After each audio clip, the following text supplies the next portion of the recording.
काफी hand raise यहाँ पर रहते हैं। प्रश्नोत्तर अभी सुबोध जी पूछेंगे, इससे पहले आप एक बार माइक म्यूट कर लीजिए सुबोध भैया। जय जिनेंद्र, जय जिनेंद्र भैया जी, मेरा सवाल था ये कि कसाई एक भाव है, तो ये कसाई के भाव जो उत्पन्न होते हैं पिछले कोई भावों के कर्मों के कारण ही होते हैं, या अपने जो कर्म के कारण ही, जिसमें कोई कसाई के भाव बहुत तीव्र होते हैं? देखिए, बिना कर्म के कोई भी किसी का परिणाम उत्पन्न नहीं हो सकता है। हमें किसी के प्रति कोई भाव उत्पन्न हो रहा है, किसी के प्रति प्रेम भाव उत्पन्न हो रहा है, किसी के प्रति द्वेष भाव उत्पन्न हो रहा है, तो ये हमारे कर्मों का, पिछले भव के कर्मों का ही उदय है, उन्हीं भवों का कर्म का। और कर्म ही कषाय है ना, कषाय भी तो एक कर्म है। मैंने अभी बताया ना, 8 कर्मों में एक कर्म होता है मोहनीय कर्म, और मोहनीय कर्म में 2 भेद होते हैं, दर्शन मोहनीय और चारित्र मोहनीय। तो आप जब पढ़ेंगे चारित्र मोहनीय के 25 भेद होते हैं, उनमें कषायों के तो नाम दिए हुए, वो सब अनंतानुबंधी क्रोधमान मायलोभ, अप्रत्याख्यान क्रोधमान मायलोभ, प्रत्याख्यान क्रोधमान मायलोभ, संजुलन क्रोधमान मायलोभ। तो ये कषाय की ही भाव है, कषाय ही मोह है, तो ये कषाय ही कर्म है। तो इन्हीं कर्म के उदय से वो कषाय भाव उत्पन्न होते हैं, और उसी के ऊपर कंट्रोल करने वाली बात है कर्म का। आप बोलोगे अब इसमें हमारा क्या करें, कर्म का उदय आ रहा है, तो कर्म का उदय तो आ रहा है, लेकिन कर्म हमने स्वयं ने किए हैं, तो उस उदय के समय हम समता परिणाम रखें। अगर पार्श्वनाथ भगवान भी कमठ के जैसे लड़ाई झगड़ा करते, तो वो 10 भाव नहीं, हजारों भाव तक चलता वो भय। लेकिन एक को, किसी को तो शांत रहना ही पड़ेगा, जो समझदार होता है। सामने वाला अपने आप झुकेगा लास्ट में आकर के कि भाई मेरे से गलती हो गई। तो वो भाव रख करके अपने अंदर समता परिणाम हमें रखना चाहिए।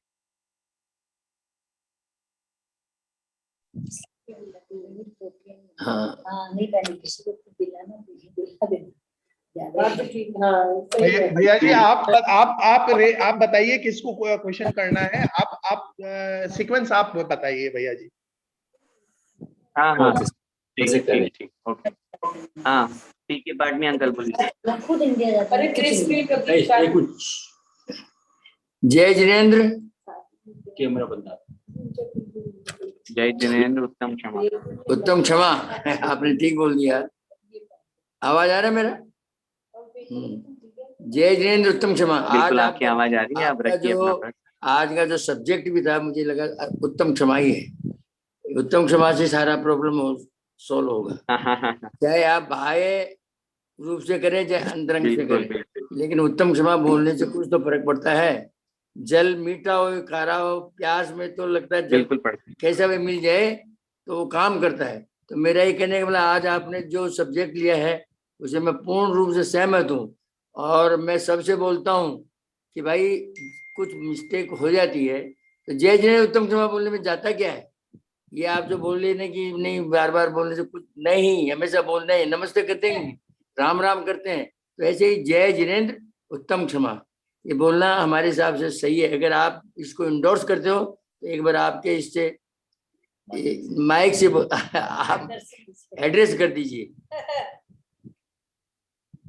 देखिए, हमारा ये भाव नहीं था, हम ये नहीं कहना चाहते हैं कि उत्तम क्षमा बोलने से कुछ नहीं होता है। हमारा समझाने का तरीका ये है कि मात्र आप बाहर से उत्तम क्षमा बोलेंगे तो वो उतनी कार्यकारी नहीं होगी जितनी आप अपने मन से बोलेंगे। उत्तम क्षमा बोलना गलत नहीं है, लेकिन उस उत्तम क्षमा बोलने के साथ साथ आप अपने भी निर्मल बनाएं, अपने भाव भी बहुत अच्छे रखें, सामने वाले से रियल में गलती हो करके हम उससे क्षमा याचना कर रहे हैं। वो तो ठीक है, फिर हमारा फोटो नहीं आ रहा, अब क्या करें? विकास भाई क्यों बंद कर दिया? अब आपने वीडियो ऑफ कर रखा है तो इसमें हमारी गलती है। वीडियो आपको ऑन करना है, चाबी मेरे पास नहीं है, आपके पास है। आप आंटी को बोलिए कि तो आप लोग दोनों का आवाज कंटिन्यूअसली आ रहा है, एक जन पहले बोलिए। आवाज तो आ रहा है लेकिन फोटो नहीं आ रहा। कोई वीडियो का प्रॉब्लम है अंकल आपके वहाँ पे। चलो कोई बात नहीं है, कोई बात मैंने जो बोलना था बोल दिया। ये मैं हमेशा बोलता रहूंगा, पूरा समाज से बोलता रहूंगा। ठीक, ओके, ठीक है, ओके, बिल्कुल बिल्कुल। मेरा यही मैसेज था जो आपने सुन लिया। जय जिनेंद्र।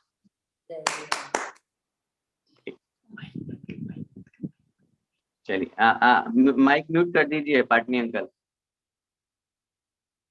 ठीक है। एक इम्पोर्टेंट अनाउंस है, मैं बधाई देना चाहता हूँ पूरे श्रवण संस्कृति जीसीसी ग्रुप में हमारे बीच में विराजमान है भाई पप्पू भैया, जितेंद्र भैया आपके दुबई से हैं, और उनके सुपुत्र ने अंकित भैया ने बहुत बड़ा जैन दर्शन, हमारे जैनियों का नाम ऊंचा किया है, रोशन किया है।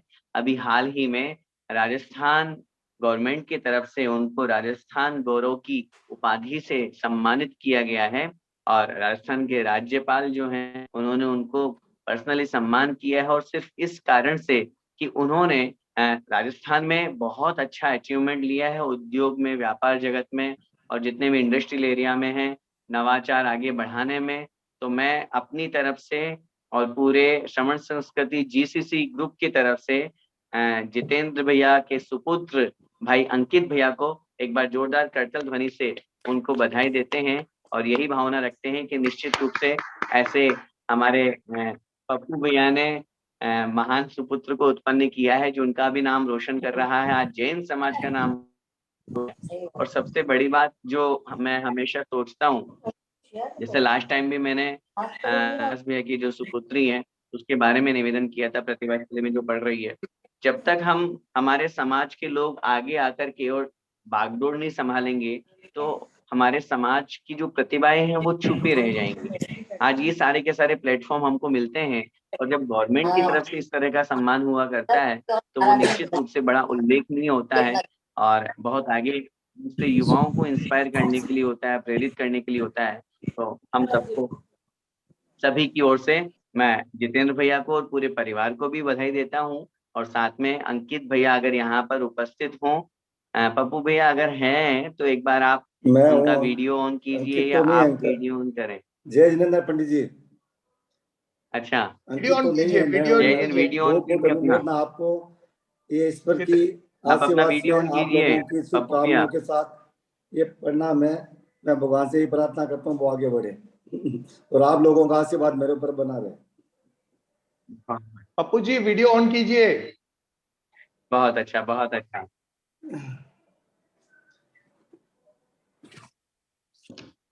जय जिनेंद्र, जय। हाँ, आप देखें पप्पू भैया, एक बार जोरदार सभी लोग तालियों से स्वागत करें पप्पू भैया का और पूरे परिवार का, अंकित भैया का, जिन्होंने ये अचीवमेंट हासिल किया है। आशीर्वाद है अरिहंत मित्र मंडल की ओर से हमें हार्दिक आशीष देते हैं, और ऐसे ही वो आगे प्रोग्रेस करे।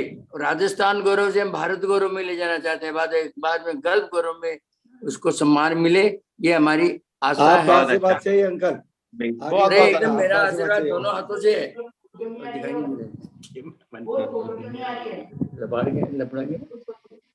बहुत अच्छा, बहुत अच्छा है क्या अंकित, है क्या? बहुत बढ़िया, बहुत अच्छी बधाई, ये आपको जो मिला है। नहीं अंकित को, हाँ ये हाँ हाँ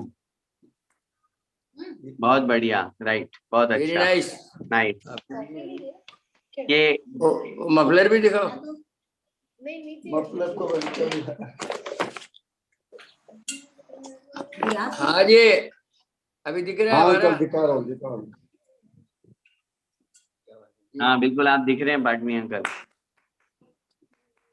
देखिए अंकल, हाँ ये मफलर राजस्थान गौरव, क्या बात है, वेरी गुड, बहुत बहुत अनुमोदना है। और ऐसे ही हमारे सब बच्चे हों, और विकास के भी वो बच्चे हैं 3, वो भी अगर आगे प्रोग्रेस करें, हमें अच्छा लग रहा है, अभी तक कर ही रहे हैं वो लोग, तो उनको भी आशीर्वाद है। सभी के बच्चे हैं वैसे और भी हैं, पर वो आगे अगर स्क्रीन पर आ सकते हैं, जिनको भी आशीर्वाद लेना है हाथ फ्री है हमारा, आशीर्वाद देंगे। बहुत बहुत अनुमोदना है हमारे यहाँ सुबोध भाई भी बोल रहे हैं।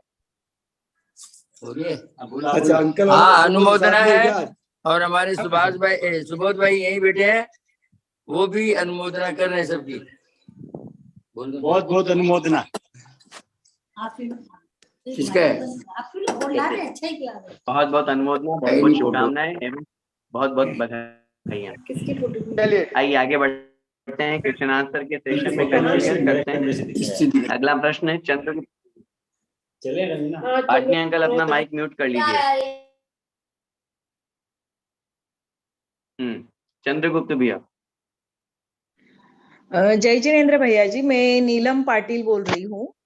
भैया जी, मेरा बोलिए ऐसा क्वेश्चन, आज का जो टॉपिक था ना उसके अकॉर्डिंग एक क्वेश्चन है जो मतलब एक एग्जांपल के साथ मुझे बताना है कि सपोज एक रिश्ता है जिसमें गहराई, विश्वास, प्यार सब कुछ होता है, लेकिन अगर एक साइड से किसी ने विश्वासघात किया है और दूसरे पर्सन ने वो मतलब एक बार पहल खुद से करते हैं कि क्या हुआ है पूछने के लिए, लेकिन सामने से अगर रिस्पॉन्स नहीं आता है और तब जाके रिश्ता मतलब रिश्ते में वो पहले वाला प्यार विश्वास नहीं बचता है, तो क्या ये भी मतलब हम अगले भाव में लेके जाते हैं? मतलब क्या ये हमारी साइड से पहल हो चुकी है तो ये खत्म हो गया, ऐसा होता है? देखिए, इस प्रश्न का उत्तर मैं थोड़ा डिफरेंट तरीके से दूंगा। एक हाँ। दोहा अक्सर अपन ने सुना होगा, रहीमन धागा प्रेम का मत तोड़ो छिटकाए, टूटे से फिर ना जुड़े, जुड़े गांठ पड़ जाए। इस दोहे को जब अपन पढ़ते हैं तो इसका मीनिंग होता है कि हमें आपस में प्रेम स्नेह रखना चाहिए और हमें उस प्रेम स्नेह को तोड़ना नहीं चाहिए, आपस में चीटिंग नहीं करना, विश्वासघात नहीं करना चाहिए, और अगर हो जाता है तो फिर उसमें एक गिठान आ जाती है, तो मन में वही जो गिठान बाहर है उससे ही मन में कहीं ना कहीं वो हमेशा रहा करता है कि इसने मेरे साथ पहले चीटिंग की थी, मेरे साथ गलत भाव किया था, वो सब किया था। लेकिन मैं दूसरा एक तरीका भी, एक तो ये वाला पॉइंट हुआ, दूसरा पॉइंट मैं ये कहना चाहता हूँ कि अगर गांठ जुड़ गई है, देखना मेरा चिंतन, मैं सोचता हूँ कि मैं कभी कभी उस वहां तक पहुंचना चाह रहा हूँ जहां तक गुरुओं ने हमें रास्ता दिखाया है, शास्त्रों में वो मार्ग लिखा है। अगर कोई धागा है, एक धागे से एग्जाम्पल से मैं समझा, धागा है और धागा अगर अपन खींचेंगे तो टूट जाएगा, मतलब जितना वो मजबूत होगा और मजबूती जितनी उससे आगे अपन खींचेंगे तो टूटेगा। लेकिन अगर उसमें टूटने के बाद हमने गिठान बांधी और गिठान हमने बहुत मजबूत बांधी, तो वो जो सामान्य धागा है वो उससे और ज्यादा मजबूत होगा। गिठान बांध अगर अब हम उस धागे को तोड़ेंगे तो एक सिंपल धागे को जिसमें गिठान नहीं लगी हुई है उसको तोड़ने में कम ताकत लगेगी, वो टूट जाएगा। और गिठान वाले धागे को तोड़ने में अगर वो गिठान अच्छे से लगी हुई है तो हमें ज्यादा ताकत लगानी पड़ेगी। इट मीन्स ये है कि गिठान वाला धागा सिंपल धागे से थोड़ा सा ज्यादा मजबूत हो गया। करेक्ट, लेकिन ये समझ में आई ये मजबूत वाली करने बात? के लिए प्रयास, हाँ नहीं समझ गए, लेकिन मजबूत करने के लिए प्रयास तो दोनों साइड से होनी चाहिए ना। तो यहाँ पे फिर वो एक धागा साइड वही से जो समझिए है, एग्जाम्पल। हाँ हाँ, उसका वही भाव समझिए। वैसा ही अगर हमारी लाइफ में अगर दोनों बहुत अच्छी तरह से मजबूती से आपस में ज्वाइंट होते हैं तो बहुत अच्छी बात है, और अगर कोई एक ही होता है दूसरा नहीं हो पाता है तो उसमें अपना कोई दोष नहीं है, सामने वाले का दोष है, कर्म का उदय है, ऐसा मान करके अपन को अपना कर्तव्य करना चाहिए। अगर मैं यही कि प्रश्न कोई अपना आगम सिद्धांत की दृष्टि से अलग होता है, एक लोक व्यवहार की बात में कहूँ, मैं तो ये कहूंगा कि हम अपना दे रहे हैं उसको 100%, क्योंकि हमें विश्वास है, हमारा ऐसा रिलेशन है। अदरवाइज अगर वो ऐसा रिलेशन है कि नहीं सिर्फ एक एज ए कस्टमर का है तो उससे हमारा फिर कोई फर्क नहीं पड़ता है। तो उस स्थिति को हम समझ करके पहले तो ये देखें कि उससे हमारा रिलेशन कैसा है, क्या हम उसके बिना रह सकते हैं, क्या उसके रिलेशन के बिना हमारी लाइफ चल सकती है, तब तो नो प्रॉब्लम। और अगर लगता है कि नहीं वो हमारा मम्मा पापा है, हमारे बच्चे हैं, हमारे हस्बैंड, हमारी वाइफ है, या ऐसे लोग हैं जिनके साथ में हमें 24 घंटे रहना है या अपनी लाइफ जीनी है, तब फिर उनके साथ में हल्का सा कॉम्प्रोमाइज करके एडजस्टमेंट करके और फिर आगे बढ़ना चाहिए। सामने वाला कितना देता है ये उसके ऊपर डिपेंड है। अपन अपना ईमानदारी से 100% देंगे तो आज नहीं तो कल उसको फील होगा ही होगा, ये मैं सोचता हूँ। करेक्ट करेक्ट, तो मतलब ये ऐसे फिर आगे आगे के भाव में हम लेके नहीं जाएंगे, इसका मतलब? क्यों नहीं लेके जाएंगे, आगे के भाव में भी जाता है। प्रेम स्नेह अगर मन में है, कोई भी चीज है, कर्म तो हम अभी भी बांध रहे हैं, उसके प्रति जो परिणाम है, उसके प्रति जो भाव है वो तो अभी भी चल रहा है। अभी मैं एक जिनवाणी पढ़ रहा था, उसमें स्पष्ट रूप से लिखा हुआ था, अगर इस भाव में हमारा किसी के साथ कोई विशेष गाढ़ संबंध है, बहुत अच्छी फ्रेंडशिप है, बहुत अच्छी रिलेशन है, वही बात है ना कि भाई बन गया है, पहले नहीं था। जब हम जन्म हुआ था तब थोड़ी ना कोई रिलेशन था, वो वहां बैठे हैं, हम दूर बैठे हुए हैं, फिर भी आपस में फ्रेंडशिप बहुत अच्छी हो गई है कि हम हर चीज को उनसे पूछ रहे हैं, बात कर रहे हैं, सजेस्ट कर रहे हैं। कहीं ना कहीं ये हमारे पिछले भाव के जुड़े हुए तार हैं जो हमें इस भाव में, इस रूप में मिलाए हैं। अदरवाइज इतनी बॉन्डिंग हो ही नहीं सकती। और आज भी ये बहुत क्लियर है, ये मान करके चलिएगा, हमारे आसपास जितने भी हैं, हमारे रिलेटिव जितने भी हैं, हमारे परिवार वाले जितने भी हैं, ये सिर्फ इस भाव में नहीं मिल रहे हैं हमसे, ये पिछले भाव में हमसे किसी न किसी संबंध के रूप। आप कार्तिक अनुप्रेक्षा एक ग्रंथ है जिस पर हमने पीएचडी की, वो आप पढ़िएगा। उसमें लिखा हुआ है अष्टादशानाम संबंधानाम कथा, 18 संबंधों की कथा, 18 नातों की कथा। नाते होते हैं रिश्ते, मतलब एक व्यक्ति अपने जीवन में कितने लोगों से, अकेला स्वयं 18 लोगों, 18 प्रकार से रिश्ते जोड़ सकता है।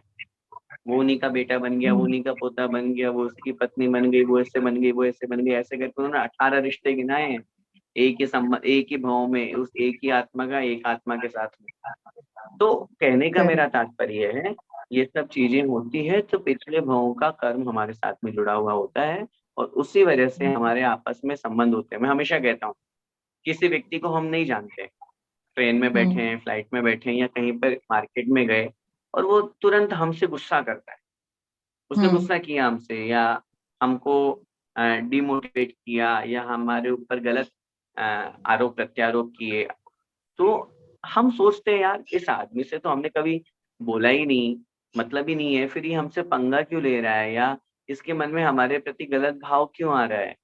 तुरंत अपने मन में कर्म सिद्ध करो, वो कुछ भी नहीं कर रहा है, ये मेरा कर्म है जो मुझे फल दे रहा है उसके निमित्त से, वो निमित्त है केवल, वो कुछ नहीं कर सकता। मेरा स्वयं जो मेरे उदय में आया है वो सिर्फ निमित्त है। जैसे मैंने आपको कहा ना, अगर हमारे पाप कर्म का उदय है तो हमें ठोकर लगनी है, तो ठोकर लगेगी, चाहे पत्थर की लगो, चाहे देहरी की लगो, चाहे बिना देखे अचानक से पैर मुड़ जाता है बहुत बार, मोच आ जाती है बहुत बार, तो उस समय हम किसको दोष देंगे।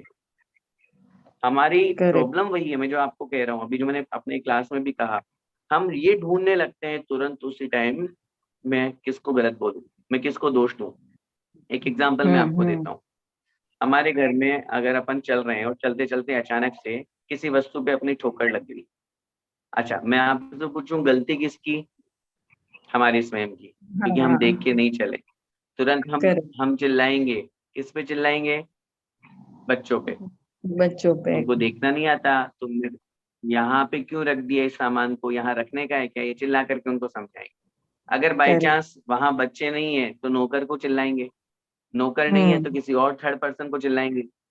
और अगर इतना भी मैं तो कहता हूँ, अगर हमसे भी वो भूल से रखने में आ गया तो भी, अगर हमारी पत्नी है, हमारे पति और बच्चे हैं, तो हम ये गुस्सा करेंगे, अरे तो उठा नहीं सकते क्या, उठा के रखना चाहिए ना जब दिख रहा है कि बीच में रखा हुआ है। तो इसका मतलब हम लोगों की मेंटेलिटी, हम लोगों का मतलब संसार के प्राणियों की मेंटेलिटी ये बन चुकी है, बन रही है, या सामने दिखती है कि वो जितना हो सकता है सिर्फ सामने वाले पे डिपेंड, वो दोष उसको देना चाहता है, वो खुद अपने आप को सुरक्षित रखना चाहता है, मैंने कुछ नहीं किया। और जब ये वाली मेंटेलिटी हमारी रहेगी तो हम कैसे सुखी होंगे, कैसे अपने आप को फ्री रख पाएंगे। इसलिए हम अगर वो अपनी मेंटेलिटी चेंज करें कि भाई उसने कुछ नहीं किया, वो तो सिर्फ सब मेरे अपने कर्म है, तो फिर कभी दुख होने का सवाल ही नहीं। करेक्ट। ठीक है, धन्यवाद पंडित जी। जय जिनेन्द्र। विकास भैया, विकास बोलना। हाँ जय जिनेन्द्र भैया जी। भैया हाँ जय जिनेन्द्र भैया। भैया जी, एक ये मतलब एक ट्रेंड में ऑब्जर्व कर रहा हूँ कि हरदम जैनियों, जैन शास्त्र, जैन तीर्थ पर सदैव संकट क्यों आते रहते हैं। हरदम मतलब जैनियों पे भी कंटिन्यूअसली देखे हैं कि उनपे संकट कंटिन्यूअसली ज्यादा दिखते हैं। शास्त्र, जैन तीर्थ, सब पे सदैव संकट क्यों आते ही रहते हैं कंटिन्यूअसली। देखिए, आपने जो प्रश्न किया है उस प्रश्न का उत्तर मैं थोड़े दूसरे तरीके से देना चाहता हूँ। संकट कहो, कष्टों को सहन करना कहो, या आगे बढ़ने वाली बात कहो, आग लगने के बाद में जो खरा निकलता है उसका नाम ही सोना होता है। बिना अग्नि के तपे सोना शुद्ध नहीं हो सकता, खरा नहीं निकल सकता। ऐसे ही कष्ट उसी को मिलते हैं जिसमें सहन करने की शक्ति होती है। जिसमें सहन करने की शक्ति नहीं होती है, उस व्यक्ति की तो बातें ही नहीं की जाती, वो व्यक्ति तो दुनिया के सामने ही नहीं आता। बहुत क्लियर अगर अपन उस चीज को समझें तो अन्य धर्म या अन्य मतावलंबी, अन्य शास्त्र, इन सब चीजों को अगर अपन आधार लेकर के इस प्रश्न के उत्तर की बात करते हैं, तो हमें इस बात को समझना चाहिए कि उनके यहाँ ऐसा कुछ है ही नहीं जिसको वो नष्ट करें। उनके यहाँ ऐसा कुछ है ही नहीं जिनके जिनके गुरुओं का वो अपमान करें या ये सारी की सारी चीजें करें। क्यों? उसकी दो बातें समझ में आती है।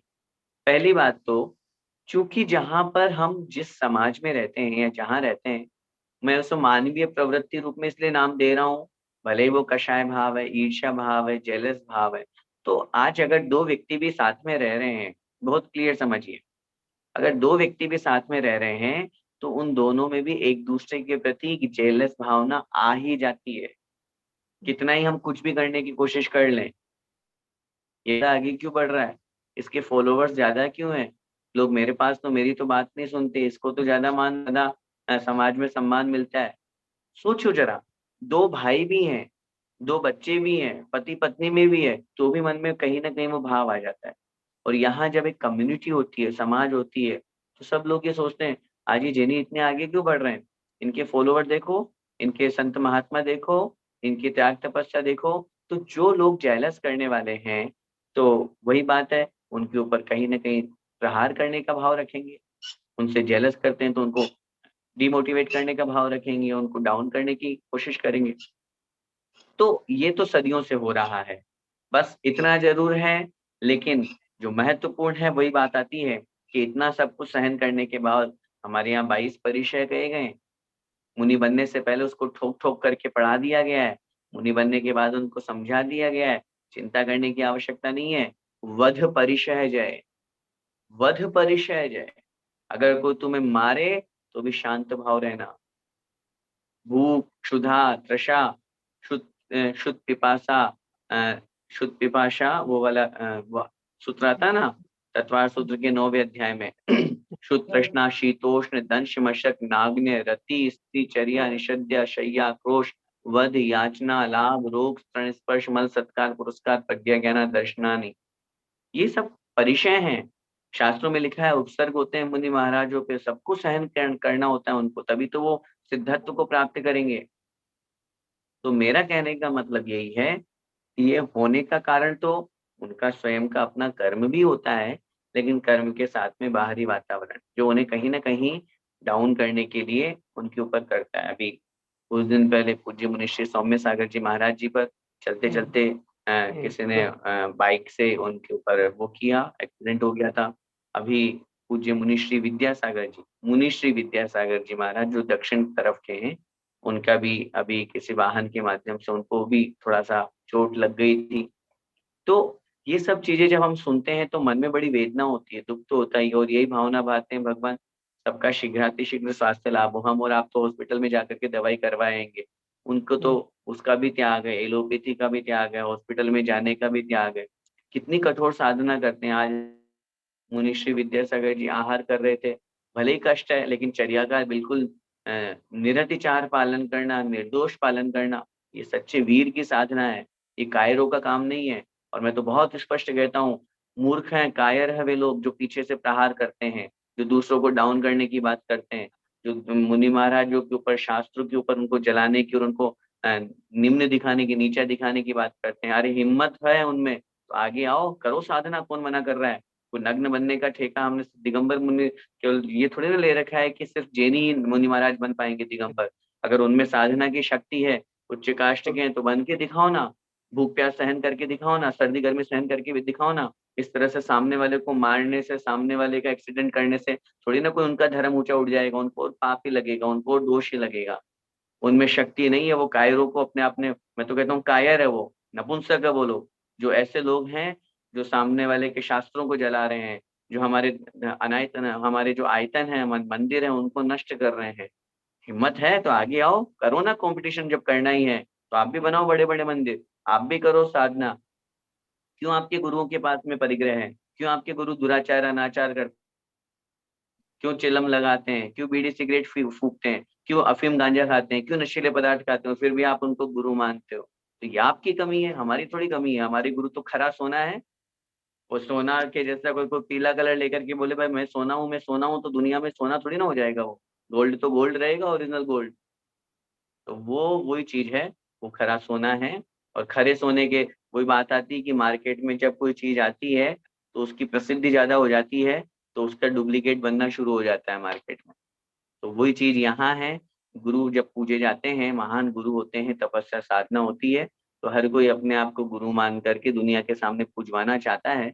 लेकिन जो अंधे होते हैं, जो मूर्ख होते हैं, जिसको पहचान नहीं है सच्चे सोने की और खोटे सोने की, तो वो तो खोटे सोने को भी सच्चा सोना समझ करके और ज्यादा भाव दे करके आ जाता है, जो मूर्ख महामूर्ख कहलाता है। और एक जोहरी होता है जो खरा सोना जानता है, समझता है। पूज्य आचार्य ज्ञान सागर महाराज जी, आचार्य श्री के भी गुरु, वो हमेशा कहा करते थे, वो जहां भी जाते थे हमेशा बोलते थे मिथ्यात्व और सम्यक दर्शन के ऊपर।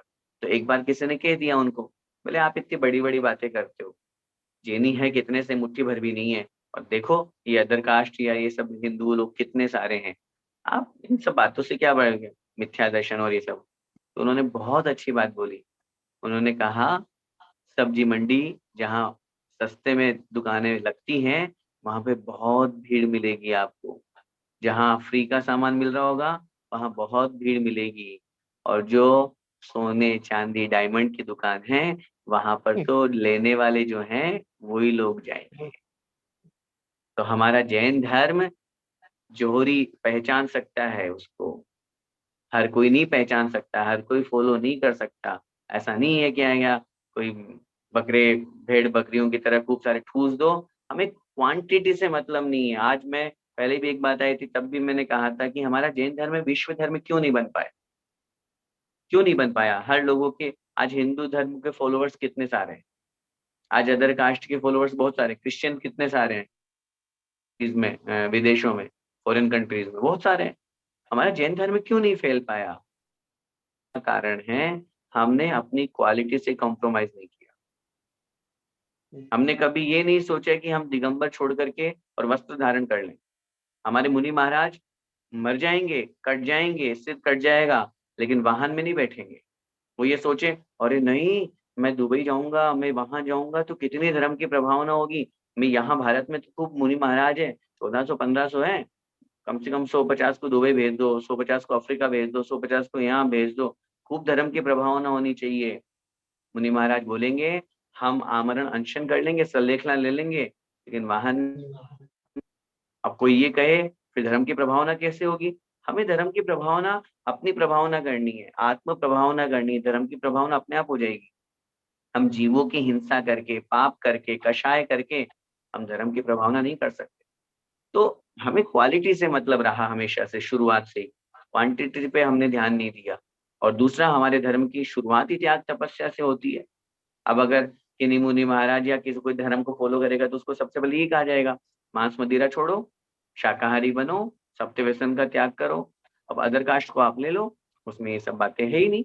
आप खाओ पियो खूब, ऐश करो, धर्म भी सुनो, आप धर्मात्मा भी कहलाओगे। और न केवल धर्मात्मा बल्कि गुरु कहलाओगे। लोग तो आपकी पूजा करेंगे, आप चाहे ड्रिंक करो रात में तो भी आपकी पूजा करेंगे, आप लड़कियों के साथ में अय्याशी करो तो भी लोग आपको गुरु मानेंगे।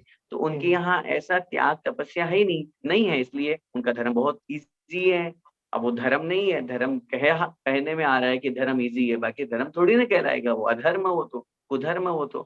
लेकिन इजी है तो लोग तो इजी की तरफ जाएंगे ना, टिपिकल को क्यों अपनाएंगे? तो वही बात क्वालिटी और टिपिकल की वजह से। बहुत बहुत धन्यवाद आपके को, आप अपने आपके उत्तर ने बहुत पॉजिटिविटी दी हमको। बहुत बहुत धन्यवाद भैया जी। जय जय। सैमसंग SM के नाम से है कोई सज्जन।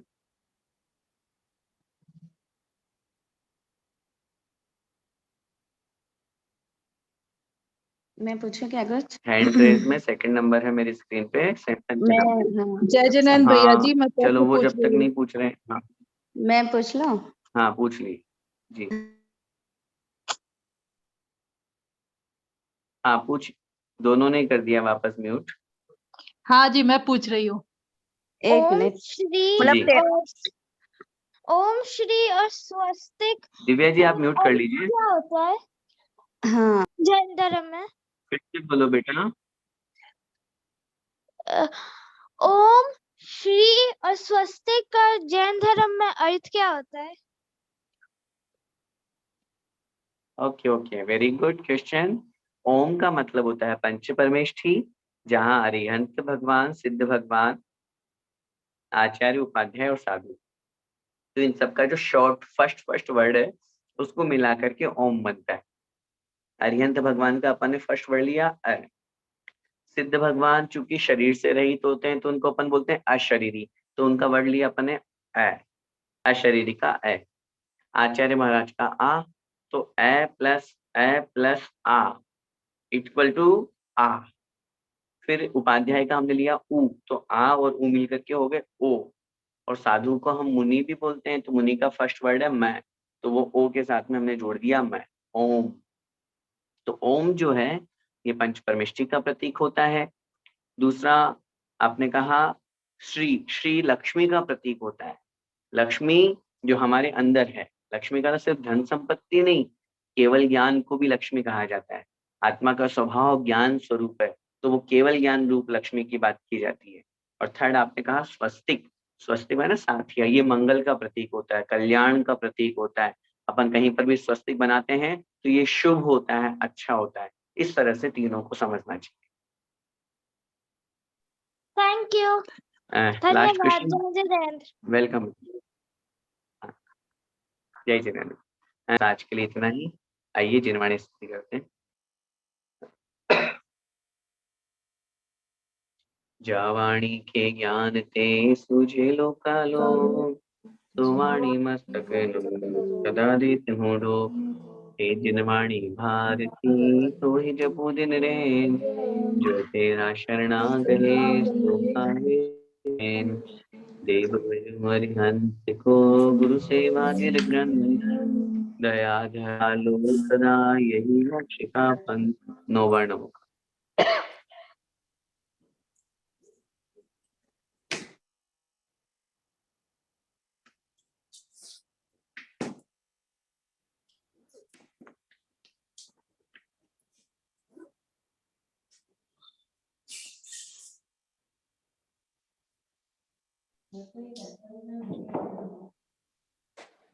जय जिनेंद्र। जय जिनेंद्र भैया जी। सबको जय जिनेंद्र। शाम को जिनवाणी माता जय की जिनेंद्र, जय जिनेंद्र, जय शिरोमणि आचार्य भगवान श्री विद्यासागर जी महामुनिराज की जय जय परम पूज्य गुरुदेव अध्यापक श्री सुधा सागर जी महाराज की जय। की जय। स्पष्ट समस्त महामुनिराज सभी को जय जय जिनेंद्र। जय जिनेंद्र। जय जिनेंद्र। जय जिनेंद्र, जय जिनेंद्र।